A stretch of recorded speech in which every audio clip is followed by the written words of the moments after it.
Bismillahirrahmanirrahim. Assalamualaikum warahmatullahi wabarakatuh. Alhamdulillah berjumpa kembali di channel Guru Cerdas. Pada kesempatan kali ini kita akan membahas mengenai pelajaran 5, yaitu materi Rasul Allah Idolaku. Adapun submateri yang akan kita bahas adalah bagian kedua ya, yaitu kisah teladan dari Nabi Sulaiman alaihi salam.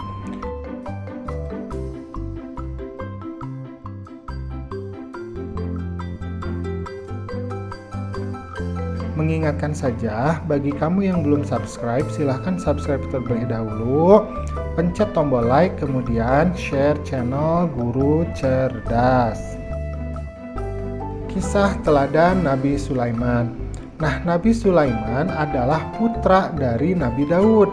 Setelah Nabi Daud alaihi salam wafat, maka Nabi Sulaiman inilah yang menggantikannya sebagai raja dari kerajaan Bani Israel. Mukjizatnya yang paling terkenal adalah diberinya keistimewaan oleh Allah, yaitu beliau dapat memerintah bukan hanya kepada manusia saja, melainkan juga kepada hewan, angin, dan jin. Nah, Nabi Sulaiman ini dapat menjadikan angin bertiup atas perintahnya ke tempat yang ia kehendaki. Maka seperti Superman ya, bisa terbang. Nah, Allah pun menundukkan jin-jin untuk melayani Nabi Sulaiman. Di antara mereka ada yang dapat membangun istana dan benteng-benteng. Kemudian ada juga yang bertugas menyelam di laut untuk mengeluarkan mutiara dan batu-batu mulia. Nah, Allah memberi kekuasaan pada Nabi Sulaiman atas setan-setan yang kafir sehingga ia mampu mengikat mereka untuk mencegah kejahatannya. Allah juga memberinya mukjizat berupa kemampuan untuk mengerti bahasa binatang. Meskipun beliau kaya raya dan berkuasa, Nabi Sulaiman ini tetap rendah hati, patuh, dan tunduk pada perintah Allah. Kisah Nabi Sulaiman terdapat di dalam Al-Quran, yaitu Quran Surat An-Naml, ayat ke-15 sampai ke ayat 44.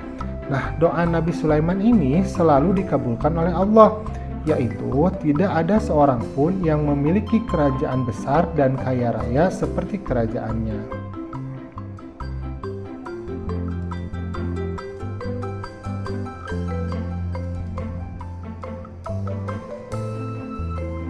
Suatu ketika, Nabi Sulaiman beserta pasukannya ini memasuki sebuah lembah.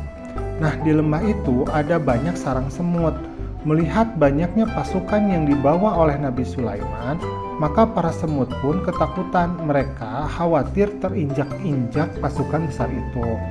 Jirsan, ini raja semutnya ya, ini berasal dari Bani Shihiban, berkata pada semut yang lain, "Hai semut-semut, masuklah ke dalam sarang-sarangmu, agar kamu tidak diinjak oleh Nabi Sulaiman dan tentaranya, sedangkan mereka itu tidak menyadari keberadaan kita." Maka mendengar perkataan Raja Semut yang ketakutan itu, Nabi Sulaiman pun tertawa.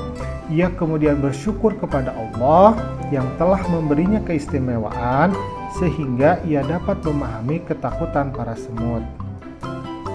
Ia kemudian berdoa kepada Allah, "A'udzubillahi minasyaitonirrajim."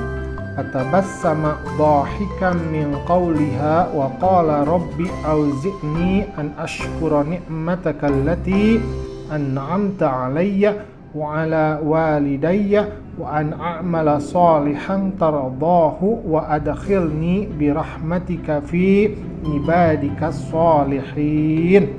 Maka dia tersenyum dengan tertawa karena mendengar perkataan semut itu. Dan dia berdoa, "Ya Tuhanku, berilah aku ilham untuk tetap mensyukuri nikmat-Mu yang telah Engkau anugerahkan kepadaku dan kepada dua orang tuaku, ibu bapakku, dan untuk mengajarkan amal soleh yang Engkau ridhoi. Dan masukkanlah aku dengan rahmat-Mu ke dalam golongan hamba-hamba-Mu yang soleh." Nah, itulah kisah dari Nabi Sulaiman. Alhamdulillah, pembelajaran kita sudah selesai. Jangan lupa contohlah sikap Nabi Sulaiman yang selalu bersyukur atas segala nikmat yang Allah berikan kepadanya. Assalamualaikum.